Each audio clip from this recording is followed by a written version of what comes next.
I am trying my best. Ugh. There I am. Here I am. So we found me. We are getting ready to go. I know you don't need to see me, but hi, here I am. Oh, we are looking at a sample here of the Frass tea that I made. Might even been 2 days ago, not sure. I had a little bit left, so I left the small amount in the bottom of the jug, and then it had that huge surface area for oxygen to transfer in and out of it. And there was only a small amount, so we're in a low oxygen environment, but the microbes in this look beautiful. You can see how many more now there are. Big, long lactobacillus strands swimming through there. We've got, oh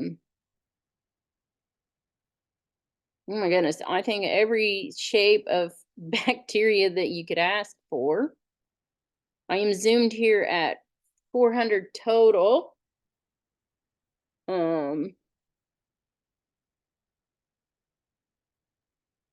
Magnification, because I'm checking to see, but I'm pretty sure my eyes, yep, they're 10x. So, and I'm at the 40 objective. So we're 400 total. We can now just kind of zoom along and look at some other things that we see in here, like that aggregate, I suppose, is what it is, and look for some other protozoans in here, if we have any amoeba going on. I'm not seeing a whole lot, so I would call this tea a bacterial dominant tea. And I'm not seeing like fungal spores or anything like that. So far I don't see any of the human pathogens at all. So no spirillum and no spirochetes. One thing that I really look for those spirillum is just a back and forth motion. They seem to just zoom this way and that way and zoom in them.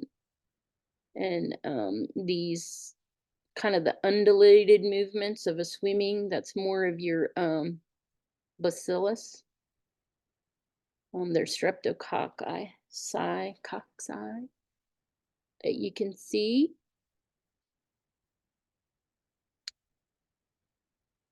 Just the round bacterias as well.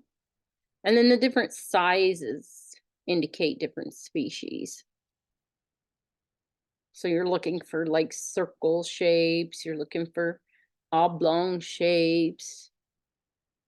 It's hard to zoom in on these guys and narrow them down as far as their tails and what they look like for flagellates, but when the ciliates are bigger. These are bacterial sizes, and so it's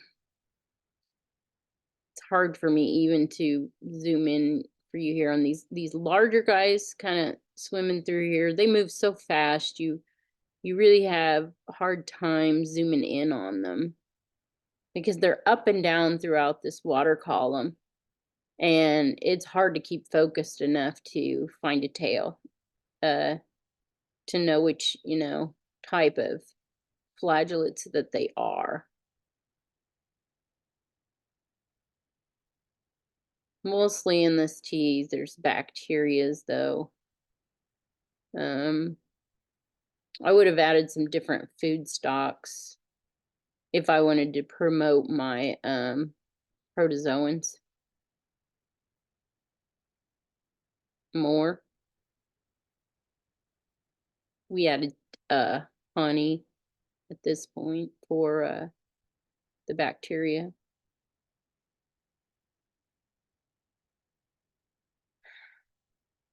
Now when I go, and I'm going to go ahead and make the sample from the vermicompost tea. it's not a tea, it's just the vermicompost, which it's alive and active right now. I don't have to give it any time to wake up. These had to have time to wake up because remember they were dry and in storage, this frass. And so everybody had kind of went dormant. So that's why we gave them the water and some honey. So we wanted to wake up this bacteria. So if we were looking to grow a specific crop that needed a high bacterial, here comes Sky straight up through here. He's moving fast. Load, then this would be a tea that I would use. But remember, your heavy bacterial environments support your weed growth too.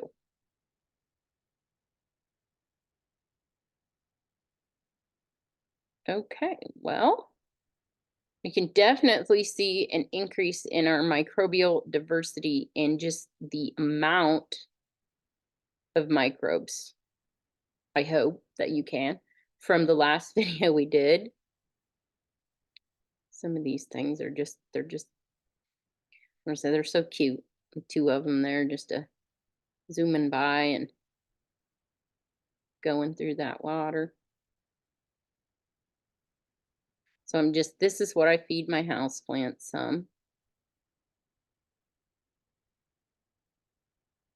Can I see if we can zoom all the way up and down? Okay. There you go. There is a manure tea. Guess we call it a manure tea. It's from the Frass. And you can see how active that gets over time. Thanks for watching this video. Don't want it to get too long because it takes a while for me to upload, but I appreciate you stopping by.